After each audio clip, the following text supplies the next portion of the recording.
Bon matin à tous, bon sabbat, j'espère que vous allez bien. Le titre du message aujourd'hui, je pense qu'il y a eu peut-être un manque de communication ou quelque chose qui est arrivé, mais le titre du message aujourd'hui, c'est « Qu'y a-t-il dans ta boîte? » Qu'y a-t-il dans ta boîte? Depuis plusieurs siècles déjà, la communauté juive a cette tradition quotidienne, à l'exception des jours de sabbat et de quelques jours de fête, d'avoir sur leur tête, ce que vous avez sûrement déjà vu, une petite boîte. Sur leur tête et aussi sur leurs mains, sur leurs bras. Dans ces petites boîtes, il y a 4 compartiments qui contiennent des versets bibliques qui viennent de la Torah, les 5 livres de Moïse. Je ne vais pas les lire au complet parce que c'est quand même assez long, mais il y a 4 versets différents et ces 4 passages-là incluent une citation qui inclut la même chose, qui dit « Vous les lirez comme un signe sur vos mains et elles seront comme des frontaux entre vos yeux. » Ça, c'est le premier qui se trouve dans Exode 13. Ensuite, il y a également une autre section de Exode 13 aussi qui dit un peu la même chose. Ce sera comme un signe sur ta main et comme un fronteau entre tes yeux. Ensuite, le troisième mentionne un peu la même chose en disant, c'est le schéma que vous connaissez. « Écoute Israël, l'Éternel, ton Dieu est le seul Éternel. » Plus tard dans le verset, il mentionnait encore, « Tu les liras comme un signe sur tes mains et ils seront comme un fronteau entre tes yeux. » Donc, dans les 4 passages, c'est le même thème qui revient. Et les Israélites ont vraiment, les Juifs spécifiquement, ont vraiment associé ça à leur tradition jusqu'à aujourd'hui. En fait, ces passages-là, ces 4 différents passages-là, ils les connaissent par cœur et sont récités constamment. Ils les portent à l'extérieur comme un signe de leur engagement envers Dieu. Puis dans ces petites boîtes qui sont reliées à des sangles de cuir, ils les attachent sur leur tête ou sur leurs bras, comme je vous ai dit. Ils sont vraiment méticuleux avec ça. Ils s'assurent que c'est bien centré. Pour ceux même qui n'ont pas un miroir en avant d'eux, il y a une application qui existe pour leur aider à centrer la boîte vraiment parfaitement là, dans le front, pour que les coins soient au bon angle et tout. Là. Donc, c'est ça. Ils sont très méticuleux avec ça. Ce qui nous porte à se poser quelques questions. En fait, selon la tradition juive, eux, ils croient que Dieu lui-même, porte aussi les mêmes choses qu'eux sur sa tête et sur son bras. Mais toutefois, lui, qu'est-ce qui est contenu dans ça? C'est pas des déclarations d'amour envers Dieu, mais c'est plutôt des déclarations d'amour envers son peuple, qui serait, dans le contexte, le peuple juif. Donc, cette croyance juive, elle s'est transmise au travers des siècles. Elle illustre bien la pensée juive, qui est que Dieu a un amour exclusif envers son peuple, puisqu'il les porte sur son cœur, si vous voulez. Donc, c'est ce genre de pensée-là et cette tradition-là qui a suivi les Juifs les porte à se poser une question qui se posait beaucoup à l'époque de Jésus. C'est comment est-ce qu'on devrait agir envers les autres peuples si Dieu, il a un amour exclusif envers nous et pas envers eux? Est-ce qu'on devrait limiter notre amour envers les gens qu'on connaît, les gens qui sont proches de nous, qui sont Juifs aussi, ou on devrait étendre cet amour-là aussi envers les autres? Comment le peuple de Dieu devrait-il traiter leur prochain? Et premièrement, qui est leur prochain? C'est un peu ça la question qui circulait parmi beaucoup des Juifs de l'époque de Jésus. Vous connaissez l'histoire, on a lu la lecture biblique tout à l'heure qui mentionnait un peu. Pourquoi attendre davantage? Se disait le docteur de la loi. Le maître est assis et il enseigne aujourd'hui. Il joue au docteur de la loi et il prétend tout comprendre. Il me fait sentir mal devant tout le monde, alors je vais lui poser cette question. La question que tout le monde se pose, qui circule partout, que personne n'a trouvé la réponse encore, que personne ne sait quoi dire. Moi, je vais lui poser la question. Il dit, je veux faire taire ma conscience qui m'accuse. Ma conscience me dit que je n'ai pas aimé mon prochain comme moi-même. Malgré que je l'ai sur mon bras et sur ma tête, on dirait que je ne vis pas réellement ce que je porte extérieurement. Fait qu'il dit, je vais poser la question.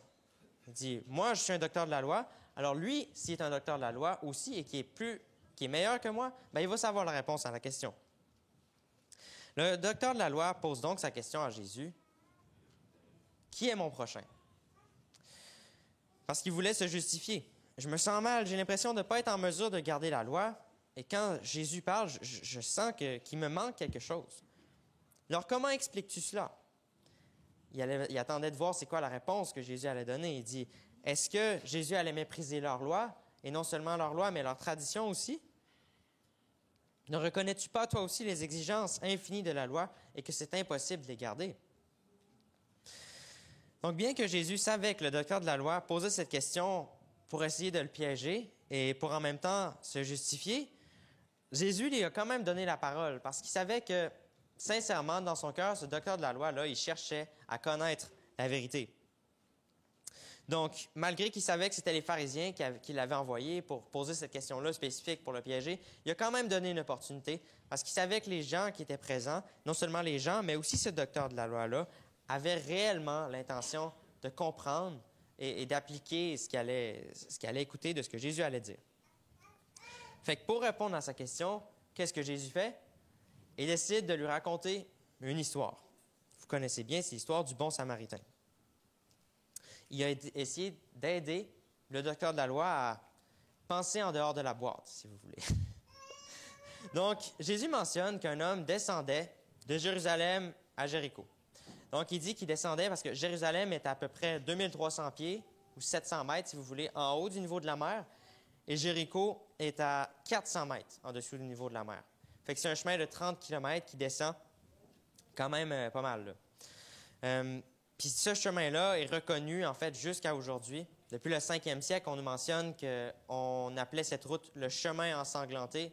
Plus tard, au 19e siècle, il est encore nécessaire de payer des Arabes une grosse somme d'argent pour réussir à être en sécurité pour traverser ce chemin-là. Même dans les années 1930, il y a un écrivain qui nous raconte qu'il se faisait conseiller, quand il prenait ce chemin-là, de vraiment le prendre pendant le jour et d'arriver avant que la noirceur tombe, parce que c'était vraiment dangereux sinon. Il y avait un dénommé brigand qui était connu et qui avait réussi jamais à attraper, qui volait même les touristes qui étaient en voiture, il réussissait à les voler, puis il se réchappait dans la montagne, il ne s'est jamais fait attraper. Fait que cette route, c'était vraiment une route dangereuse, elle a été, puis même jusqu'à aujourd'hui. Quand Jésus parle dans sa parabole, il présente 4 personnages principaux. Vous les connaissez très bien. Il y a le premier qui est un prêtre. Ensuite de ça, il y a les Lévites. Et il y a aussi, évidemment, le voyageur téméraire qu'on connaît et finalement le Samaritain. Le prêtre et les Lévites, dans la parabole, c'était des descendants de la tribu de Lévi, si vous voulez, des descendants d'Aaron, qui était le premier prêtre d'Israël. Ces 2 personnages étaient très utiles dans le temple. Il y avait beaucoup de rôles importants qui étaient essentiels pour le fonctionnement du temple. Il y avait la fonction de pasteur, d'ancien, de diacre, de gardien, d'assistant, de musicien, de déménageur, réparateur, tout ce que vous voulez qui était à propos du temple. Il y avait beaucoup de responsabilités qui étaient associées à eux. Les prêtres et les Lévites étaient soutenus par les dîmes, puis le culte dans le temple n'aurait pas pu avoir lieu si ce n'était pas du travail que ces prêtres-là faisaient. Finalement, pour ces 2 hommes-là qui ont passé à côté du voyageur qui était en besoin, pour eux, ils se sont dit, c'est plus important pour nous qu'on continue de servir le peuple au temple et qu'on fasse notre travail qui est important que de prendre un risque avec lui. Ils ne savaient pas s'il était mort ou pas. Puis eux, selon Nombre chapitre 19, s'ils touchent un mort, il faut ils sont considérés comme impurs pendant 7 jours. Donc, ils n'auraient pas pu aider au service du temple pendant 1 semaine. Ils ne pouvaient pas savoir s'il était mort parce qu'il était à moitié mort et il ne bougeait pas beaucoup. Sans pouvoir le toucher, ils ne pouvaient pas savoir. Donc, ils se sont dit, on ne prend pas de chance parce que si on le touche et il est réellement mort, ben, on est fait. C'est ça qu'ils se sont dit. Et finalement, ils ont regretté d'avoir pris ce chemin-là parce que non seulement ils ne savaient pas s'il était mort ou pas, mais ils se sont dit, si je reste, même si on reste pour l'aider, parce qu'il est réellement vivant, on va être pris ici, puis c'est dangereux ce chemin-là. Peut-être qu'on va arriver après la nuit, on se met en danger juste par rapport à rester ici à côté de lui.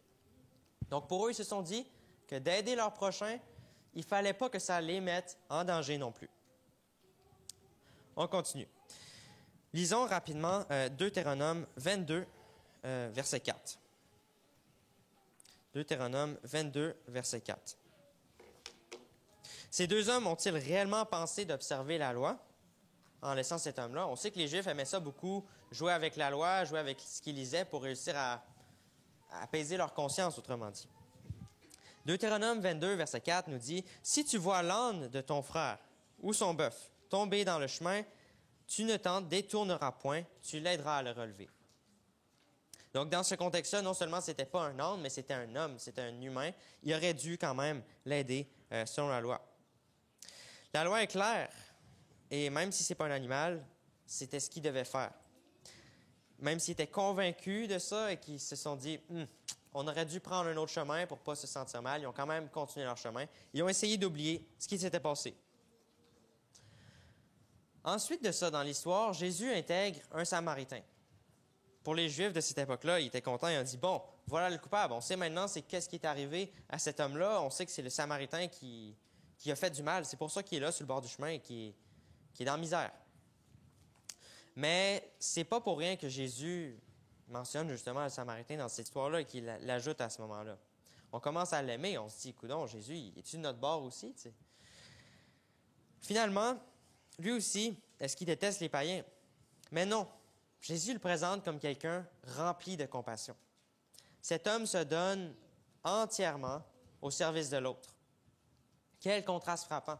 Finalement, le Samaritain devient le héros de l'histoire et les deux autres, des héros, si vous voulez. Ici, le visage des pharisiens a dû changer. Comment est-ce que c'est devenu un héros? Premièrement, celui qui donne des choses extérieures donne quelque chose d'extérieur à lui-même, mais celui qui donne de la compassion, des larmes, donne quelque chose qui vient de lui-même, de son intérieur. En plus, il prend ses propres ressources pour soigner. L'huile pour apaiser sa douleur, le vin pour aseptiser ses plaies. Et il prend même, si vous voulez, sa voiture ou son moyen qu'il avait de se déplacer pour cet homme dans le besoin. Ce qui veut dire, qui implique que lui, il devait faire le reste du trajet à pied. Il continue et prend soin de l'homme dans le besoin pendant toute la nuit. Il reste debout, il reste avec lui. Il paye l'aubergiste pour qu'il puisse continuer à prendre soin de lui jusqu'à temps qu'il revienne. Il promet de tout payer ce qui est nécessaire, vraiment s'assurer que l'homme puisse avoir qu'il puisse se rétablir le plus rapidement possible. À travers ses œuvres, le Samaritain a démontré ce que ça veut dire d'aimer son prochain comme soi-même. Il sait très bien que si ça avait été lui qui était dans cette position-là et que le Juif avait passé à côté de lui, probablement que le Juif l'aurait juste regardé du coin de l'œil puis il serait mort là quand même. Il n'y aurait personne qui serait venu pour l'aider. Mais il a quand même décidé de servir son ennemi jusqu'au bout. Il ne se contente ni du minimum ni du raisonnable. Il va encore plus loin. Il ne se limite pas au moment présent, mais investit dans le futur de son ennemi. Je vous invite à lire Matthieu 25, verset 40. Dans Matthieu 25, verset 40. Il sert son ennemi comme s'il venait au secours de Dieu lui-même. Dans Matthieu 25, verset 40, on trouve un extrait qui nous dit « Et le roi leur répondra, « Je vous le dis en vérité, toutes les fois que vous avez fait ces choses à l'un de ces plus petits de mes frères, c'est à moi que vous l'avez fait. » Il s'agit du véritable amour du prochain. Un amour qui va au-delà de tout ce que la société ou la loi religieuse attend de nous, qui agit simplement en raison du besoin extrême d'autrui. Un amour qui va réellement au-delà de ce qui est demandé. Après avoir raconté cette histoire, était venu le moment du docteur de la loi de répondre à la deuxième question. Dans Luc 10, verset 36, vous pouvez chercher dans votre Bible avec moi si vous l'avez. Dans Luc 10, verset 36, c'est comme si Jésus repose un peu la question différemment. Il reprend la question du docteur de la loi et la pose d'une autre façon pour lui permettre de voir une autre perspective, de penser au sujet d'une différente façon. Il lui dit, au verset 36, « Lequel de ces trois te semble avoir été le prochain de celui qui était tombé au milieu des brigands? » Jésus a retourné la question, au lieu de dire « Qui dois-je aimer comme prochain? » et lui dit « Qui a été le prochain? » plutôt. Quel homme, selon toi, a démontré cet amour dont on parle? Le docteur a encore une fois bien répondu. Et Jésus lui a répété la même réponse. « Fais cela et tu vivras. » Ou, si vous voulez, va agir de la même manière, toi aussi. Dans le livre Parabole de Jésus, à la page 338, vous pouvez lire « Le fondement de la piété, c'est l'amour. Quelle que soit notre profession de foi, Nous n'aimons pas vraiment Dieu si nous n'aimons pas nos frères d'une manière désintéressée. Mais nous n'y parviendrons pas en essayant d'aimer les autres. Ce qu'il nous faut, c'est l'amour de Jésus dans notre cœur. Si le moi est absorbé par lui, l'amour jaillira spontanément. Quand nous nous sentirons constamment poussés à venir en aide à notre prochain et que la lumière céleste remplira notre âme et se reflètera sur notre visage, nous serons parvenus à la perfection chrétienne. Le docteur de la loi n'a probablement pas apprécié d'être contraint à donner une réponse très différente de ce qu'il avait l'habitude de donner.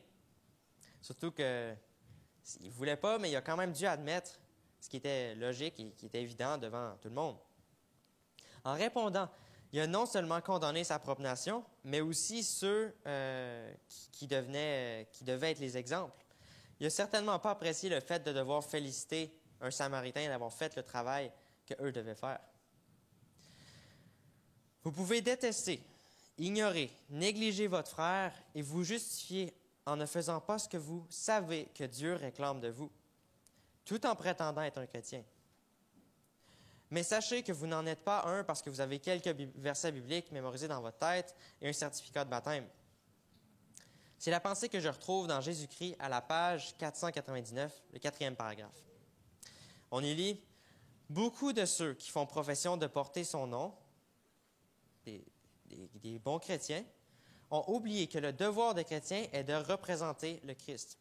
Si l'esprit de sacrifice ne se manifeste pas d'une façon pratique en faveur d'autrui, dans le cercle de la famille, dans le voisinage, dans l'Église, et où que nous nous trouvions, nous ne sommes pas de vrais chrétiens, quelle que soit notre profession de foi. » Au travers de cette parabole, Dieu nous démontre non seulement qu'il ne porte pas littéralement une boîte dans son front et ni de pierres précieuses sur son cœur. Il nous explique, par contre, que s'il nous porte sur son cœur, c'est pour que ses enseignements transforment nos pensées et nos actions. Tom Petty, un chanteur décédé en 2017, a déclaré juste avant sa mort « Ne me mettez jamais dans une boîte. » Et nous, sommes-nous prisonniers de notre petite boîte? Sommes-nous aussi prisonniers, tout comme ces pharisiens? Sommes-nous toujours avec le handicap d'aimer uniquement ceux qui nous aiment? Jésus nous dit que nous ne sommes pas plus parfaits que ceux qui vivent sans Dieu, si c'est le cas. En sommes-nous encore au point de défendre uniquement nos amis et de mépriser ceux qui méprisent nos amis? Sommes-nous aussi des pharisiens du 21e siècle, avant même d'aimer notre frère ou notre sœur, parce que nous plaçons dans une boîte une limite au pardon et à l'amour que Dieu veut donner? Parce que d'aimer son prochain doit forcément avoir des limites, n'est-ce pas? L'amour de Dieu a-t-il des limites? Limiter l'amour de Dieu, c'est blasphémer Dieu devant le monde. Ça signifie présenter un Dieu qui n'aime que certaines personnes sous certaines conditions. Finalement, nous présentons au monde un Dieu qui n'existe absolument pas. Sommes-nous simplement un pharisien qui se justifie, portant une boîte sur notre tête et prétendant faire partie du peuple élu et sauvé? Jésus nous a enseigné ce matin que d'aimer Dieu, c'est consacrer au service du Seigneur tout notre être, toutes nos affections, toute notre vie, toutes nos capacités physiques, intellectuelles, au service de quiconque, particulièrement nos ennemis. Jésus nous dit, allez-y maintenant, pensez en dehors de vos boîtes et faites de même. Amen.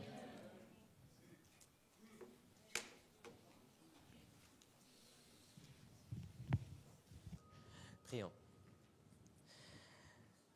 Père Céleste, on reconnaît que tu nous as parlé ce matin, que tu nous montres que tu veux vraiment qu'on répande ton amour, non seulement à ceux à qui ça nous tente de répandre ton amour, mais aussi à ceux qui ne nous aiment pas et à ceux qu'on n'aime pas non plus.